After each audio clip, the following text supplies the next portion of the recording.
Arrancamos este programa con una nueva clase magistral. Euge, ¿viste que nosotros siempre decimos que la Liga de la Ciencia es como una gran familia? Sí, hoy parece que es más verdad que nunca. Exactamente, porque hoy nos va a dar la clase magistral mi hermana, Marina Riesnik. Un aplauso. Marina. Bienvenida. ¿Qué dicen?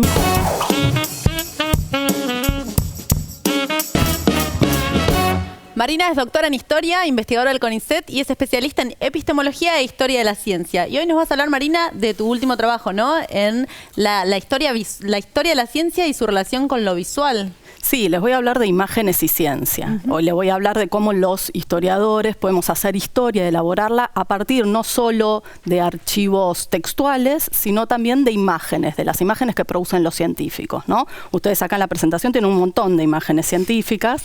Claro, todo el tiempo. Todo el tiempo. Y los historiadores trabajamos o podemos trabajar con eso. Eso es lo que plantea mi grupo, que es el grupo de Historia y Epistemología de las cartografías y las imágenes técnicas en la UBA. Y estamos trabajando sobre esa perspectiva, que no es nuestra, es una perspectiva internacional, pero que tiene que ver con considerar las imágenes de las ciencias. Yo les traje hoy 4 micrografías, ¿sí? Que son estas 4 imágenes que voy a mostrar. ¿Qué son las micrografías? Las micrografías es aquello que vemos a través del microscopio y que tienen varias formas. Por ejemplo, acá tienen 4 formatos distintos. Tienen un dibujo, que ven ahí, tienen una fotografía de un microscopio óptico, que sería como el que tienen acá, ¿no? En la escenografía, una fotografía de un microscopio electrónico y unas fotografías que me prestó, que es de una investigación actual, que es una tecnología más avanzada, que me prestó Sebastián Justi, que es un investigador del IBIOBA, con lo cual son las últimas tecnologías en microscopía para ver estas cosas. Entonces, ustedes ven esas imágenes ahora y dicen, estas son imágenes científicas, ¿no es cierto? Acá hablamos de ciencia, hay un microscopio cuando se habla de ciencia. Si ven una propaganda, aunque sea de una crema anti-age que tiene un microscopio, suena que hay ciencia ahí. Bien, pero no fue siempre así. Estas imágenes, por ejemplo, durante mucho tiempo el microscopio se introdujo a fines del siglo XVI y durante mucho tiempo los que eran los científicos de esa época, que eran los filósofos naturales, consideraban que el microscopio y sus imágenes no eran ciencia, a lo sumo era un entretenimiento, ¿no? ¿Por qué? Ellos lo que decían era lo siguiente: para estudiar a la naturaleza hay que ir al terreno y estudiar a la naturaleza ahí, ver a los especímenes con sus formas, sus colores, sus formas mientras están en la naturaleza. Si nosotros lo cortamos en pedacitos, lo ponemos abajo de algo, queda deformado en su forma, sus colores, es más bien una necrofilia, es decir, es algo que tiene que ver con un amor a las cosas muertas y no tiene absolutamente nada que ver con el estudio de la naturaleza.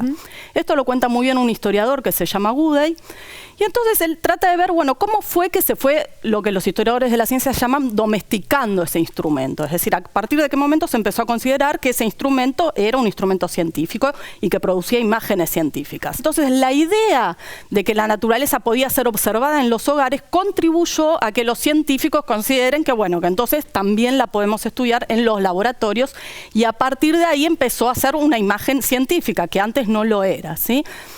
Para esto no quiere decir que se introduce el microscopio y ya todos los científicos, listo, lo usan. Por ejemplo, este mismo historiador cuenta que en un taller de microscopía de ese momento estaba el profesor enseñándoles microscopía y le dice a los alumnos, bueno, dibujen el espécimen que tienen ahí abajo, ¿no? Y le dice, más o menos va a ser así. Y cuando él se acerca a mirar qué es lo que hicieron los demás microscopistas, lo que descubre es que en realidad dibujaron lo que él dibujó en el pizarrón y no lo que tenían debajo de él. En botánica, en mi clase de biología era así, había que dibujar lo que veías al microscopio. Y si vos no entendés lo que estás viendo, dibujá cualquier cosa. Y después cuando comprendés, porque alguien te ayuda a mirar y aprendés a mirar y te entrenás el ojo, ahí ves cosas que si no, no ves. Exacto, de lo que se trata entonces es de aprender a mirar. Y esto tiene toda una historicidad y nosotros tratamos de reconstruirla. Otro tanto pasó con el microscopio electrónico. Así que es otra tecnología, mucho mayor definición, estamos pensando ya en el siglo XX.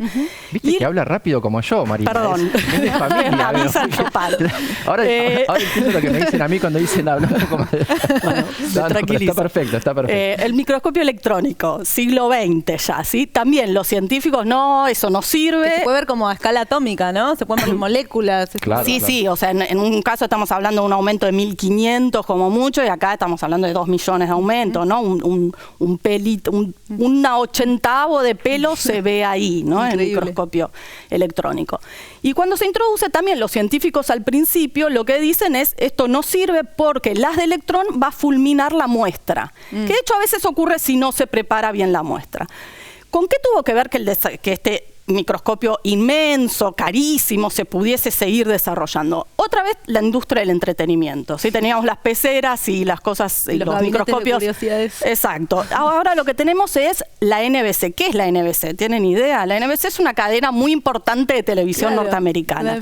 El padre, digamos, de la NBC, el ingeniero que tuvo que ver con ese desarrollo, estaba en un momento en la década del 30 intentando imponer la televisión que hoy todos vemos en nuestras casas como un sistema posible. Pero porque las primeras televisiones funcionaban con haz de electrones. Sí, y se lo bochaban sistemáticamente. Y él iba mostrando cómo tan seria era su investigación que inclusive desarrollaba instrumentos científicos, el microscopio electrónico.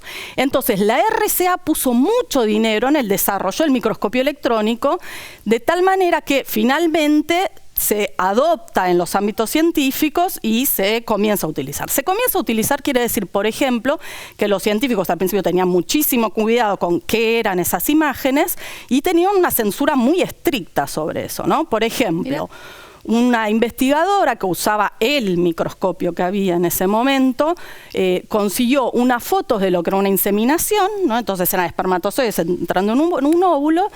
Y el tipo de imagen que produjo, ellos consideraron que tenía unas connotaciones que no les gustaban. El óvulo tenía una boca por ahí, todo sonaba muy raro. Entonces censuraron esa imagen, la científica no pudo usar esa imagen y durante años no pudo volver a usar el microscopio. Entonces había como mucha censura sobre qué es lo que se producía y qué no con el microscopio electrónico. Uno de los personajes que trabajó en uno de estos primeros laboratorios que usaban el microscopio electrónico es un científico argentino que es de Robertis, que se fue a entrenar allá y que es un señor muy conocido porque integró los primeros directorios del CONICET y fue él quien introdujo el primer microscopio electrónico en la Argentina en el 57. ¿Sí? Él produce una de esas imágenes con microscopio electrónico como las que les mostré al principio. Si la miran por acá, esta es una imagen de los neurotúbulos, que es algo que él descubre en ese laboratorio de Estados Unidos. Lo que dicen de Robertis y Schmidt, que es el director del laboratorio norteamericano, es que hay unos cablecitos, descubrieron que hay unos cablecitos adentro del axón, que es la parte más larga, ¿no?, de la neurona. Dice, descubrimos unos cablecitos que están ahí adentro que vamos a bautizar como neurotúbulos, que tienen diversas funciones, por ahí viajan unos virus de repente, podría ser. Y esta foto de los neurotúbulos llega al Times, nada más y nada menos. Así que miren cómo viajan. Gran diario norteamericano del momento. Gran diario, y es una muestra de la difusión que tienen las imágenes científicas, ¿no? Claro. Que llegan ahí, al Times.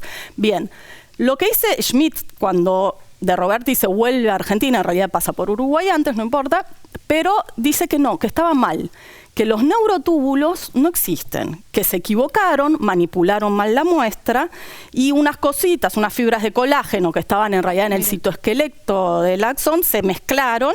Que era otra cosa. Sí, era otra cosa y por lo tanto no se puede hablar más de neurotúbulos. De Robertis, cuando vuelve, bueno, no dice nada de esto. Sus discípulos, de hecho, siguen hablando de neurotúbulos. Vos dijiste recién que los neurotúbulos. Alberto Kornblit en biología molecular, la primera materia de la facultad, te enseña y ves la foto de... Claro, bueno, tal vez son los microtúbulos igual, bueno, ahí hay alguna diferencia. Pero en todo caso, una investigación que tenemos que hacer los historiadores, Rasmussen, que es el que habla de todo esto de la microscopía electrónica, de lo que yo les hablé antes, es quien dice que estos neurotúbulos fueron un fiasco, ¿sí? Hay que ver si es cierto o no lo que dice Rasmussen, pero en todo caso vale la investigación sobre si la difusión de esta imagen en ámbitos como el Times no hace en realidad o no contribuye al prestigio científico de tal manera que después es un poquito difícil volver atrás, ¿no? Entonces también cómo la circulación de las imágenes y lo que eso implica para la difusión del prestigio de un científico determinado, influye después en la resignificación de la cientificidad de alguno de los objetos que descubren, ¿no? Asimismo, claro, las imágenes son mucho más poderosas a veces para cuando se comunica ciencia. Tal cual, son muy poderosas y tienen otro ámbito de circulación, de significado, etcétera, que hay que ver qué es lo que pasa después en el ámbito científico con eso, ¿no? Claro. Por otro lado, vemos otras cosas. Por ejemplo, gran parte de las preguntas que nos hacemos sobre las imágenes, sobre las micrografías, por ejemplo, son preguntas que también se pueden hacer los historiadores del arte, porque tienen que ver con cómo una sociedad produce imágenes y las lee, las interpreta, las circula, etcétera, ¿no? Cada sociedad, inclusive cada grupo social, tendrá sus especificidades respecto a esto. Entonces, hay preguntas que son comunes a los historiadores del arte y a los historiadores de la ciencia también. Si ustedes miran algunas de las imágenes que yo les traje, hay algunas que prácticamente son cartográficas, ¿no? Que tienen referencias A, B, tienen la escala, ¿no? De un micrón en este caso, pero tienen la escala. Es decir, hay maneras de leer las micrografías que no están solamente asociadas a las imágenes científicas, sino que están asociadas a la cultura visual más general. Y entonces eso es lo que tratamos de hacer con nuestro grupo. Yo tengo la sensación de que antes estaba todo más mezclado, ¿no? Alguien que ilustraba algo que veían, no sé, quizás algunos artrópodos que se veían por primera vez, o medusas, todo estaba como la ilustración, la zoología, todo era más como junto, ¿no? La naturaleza y el arte. Sí. Y hoy en día a veces todo está tan compartimentarizado que me da la sensación de que podríamos volverlo a mezclar, porque son bellas las imágenes. Sí, bueno, no solo podríamos, sino que además tenemos, por ejemplo, los dibujos de Ramón y Cajal de 1904 están en una galería de arte de Nueva York. O sea, no es que podríamos. De hecho, y hay muchos científicos que producen sus imágenes pensando, bueno, no solo en la tapa del Nature, ¿no? de la revista, sino también en a ver si llegan al Times o a donde sea, ¿no? Hay una estética por detrás de la producción de imagen y por eso digo o la relación entre el dibujo y la foto. ¿Por qué dibujo y no foto? En alguna de las imágenes que les mostré, algunos son dibujos y otros fotos. ¿A qué se debe? ¿No? En el dibujo yo puedo esquematizar y sacar información que no está en la foto, ¿no? Borrarla porque no es relevante, y al revés, puedo poner cosas que no están en la foto, pero que, bueno, yo sé por alguna otra imagen o por alguna teoría o concepto o lo que sea, que tiene que estar ahí esto que si no está en la foto no me importa, lo pongo en el dibujo, ¿no? Entonces también la relación entre la foto, el dibujo y las diferentes relaciones que tienen estas imágenes es otro de los ámbitos de estudio nuestro, ¿no? Y la imagen tiene probablemente un poder mucho mayor hacia el público. Acá me decía el productor, me decía en realidad que tendría que haberte contratado a vos porque hablas mejor que yo, pero que no conocía a toda la familia. Pero además me decía que es verdad que probablemente la imagen de Einstein con esos pelos parados y la lengua para afuera tuvo un impacto mucho mayor en la visión general de la ciencia de lo que tuvo cualquier artículo científico, tal vez del propio Einstein. Exacto. Bueno, las imágenes de cerebro, por ejemplo, que ustedes ponen ahora todo el mundo sabe lo que es.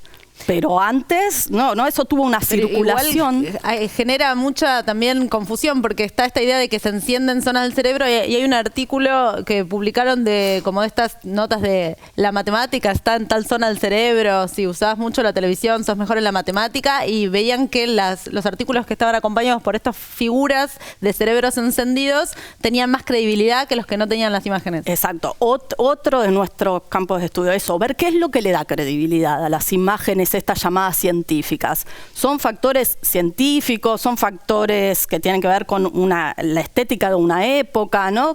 Todas estas cuestiones. Por eso digo que se mezclan muchas cosas, que parece que para ser historiador de las ciencias tenés que solo entender el proceso de producción científica, y bueno, tenés que entender un montón de cosas más, que en este caso ligadas a la cultura visual de una época, ¿no?